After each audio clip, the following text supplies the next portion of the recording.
is ready to be filled up again with fresh sugar water.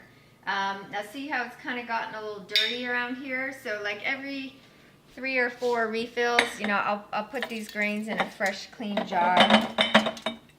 And I'm not going to worry about those extras. And then I'll use this jar. Now, the proportions are, for a jar this size, which is a half a gallon, you use 2 scoops of sugar, and a scoop is a 1/4 cup. Okay, so this size gets 2 scoops, this size only gets 1. And for the amount, for this size jar, you want about that much in grains. And these will keep multiplying. So there's some more that was left in the other jar, so actually some of it came out. This is about right for this size jar. For this size jar, it would be half that amount. Okay, so those are the proportions. How many cups of sugar? 2 scoops in that, 1 in that. Okay, we just didn't get it. Oh, okay. Okay. And so what I do is I boil water. I'm going to fill this one now, which gets 2 scoops. And this is what I'm using: organic sucanat, organic whole grain sugar. There also is the organic sugar that's white that they sell at Briar Patch. But this one takes much longer to ferment.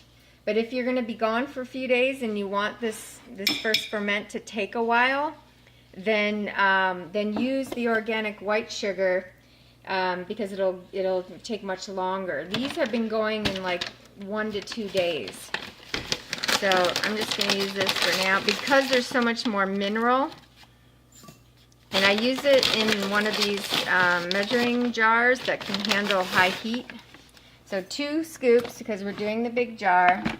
I pour some boiling water in it. How much boiling water? You can stand back, and it doesn't have to be up close. However much boiling water you want. And it's really just to help it dissolve. But at this point now, because it's boiling, it has to cool down before you pour it onto the grains, otherwise you'll kill the grains. So you can either let this sit out once it's dissolved and let it cool down, or you can add some cold water to it. That's what I usually do because I don't feel like waiting. And it's still pretty warm, so what I do is put water in here. But basically we're filling the jar back up with water and 2 scoops of sugar. So this is actually fine. And because I already put water in there, it's not touching the grains directly. I think that is safer that way. This is now ready to go on the counter.